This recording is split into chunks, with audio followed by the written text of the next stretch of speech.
Hey, I'm Kiki, your content BFF, and this is the masterclass for content creators. And here are the 8 things I wish I knew before I became a content creator. The following and recognition will come with consistency. You can't build a community if you're not feeding them with content. Don't over discipline yourself to the point that you think you need to work. We are not robots, especially if you're working a 9 to 5, especially if you have other responsibilities, and we naturally just have to live our lives. Everything cannot be content.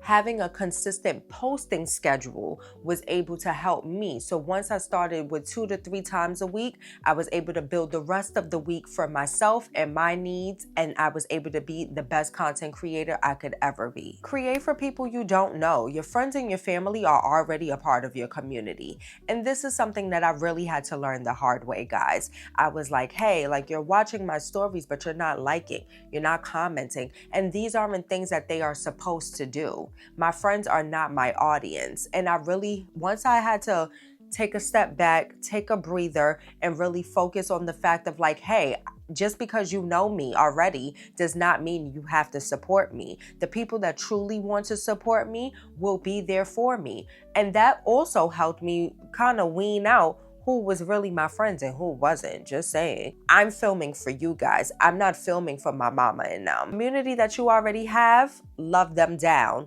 but you always want a newcomer. We accept everybody over here. You and your analytics need to become BFFs. You will truly be able to see which video was a hit or miss. How do you want to proceed moving forward? What did your audience like? What did they dislike? What got the most engagement? All of that. When I was a social media manager, my trick was to make sure that I had sections such as follower counts, the increase or the decrease, subscriber count, increase or decrease, which post did the best, which post did I post on what day. It might sound like a lot, but once you start that first week off, that could be the template moving forward. And then you'll be able to really determine this week was great, this week not so much, I can do better on this, I can continue on this. Your analytics truly will help guide you to be a better content creator. Let me know if you want a separate video in regards to the analytics. Comment below. Never compare your content creator journey to anyone else. It will leave you discouraged, pissed the fuck off, and just ready to quit. Your journey is meant for you. Be your own creator. You can do it. If you're a beginner content creator, do not stress out about having a niche. Give yourself about 3 months of just simply having fun, getting used to a posting routine, getting used to engagement and not feeling overwhelmed or burnt out. And then you can start to narrow something down into a niche if you want to. Lifestyle, for example, isn't necessarily a niche in a way, but when you think about it, if somebody is a lifestyle creator teaching us what they eat in a day or what they eat in a week, technically their niche is more about nutrition, dietary. You following me? Yeah. So if you want to become one of those kind of creators, but then if you still want a broad category like lifestyle, it's nothing wrong with that. You can still be a lifestyle creator and niche down to something that might be a little bit more specific and maybe more fun for you to film. Who knows?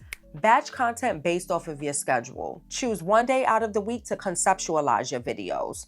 Just put in all your ideas out there, how you want to film, what you're going to say, your talking points. Choose another day to film and then another day to edit. You will be good to go. You cannot do everything all in once unless that works for you and or if you're a pro, because sometimes I do that. However, I do not highly recommend it when you have 4 videos to film and then go on to edit. You would just be burnt out.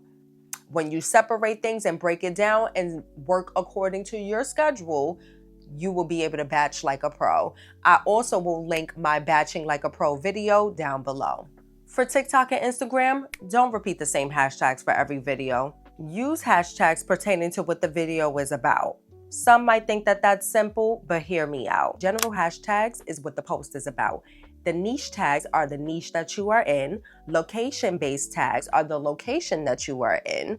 And the trendy and engagement boosting ones are the ones that are the bigger tags, but you can still catch an audience from those tags. And the last thing I wish I knew before I started this content creator journey, it takes about 6 months of consistency in order to see growth an audience, a great community, engagement, you need to be able to put yourself out there first in order to relax later. So clock in and get to work, and never forget to have fun. Thank you for watching. Don't forget to like, comment, share, and subscribe to keep up with me. See you next time.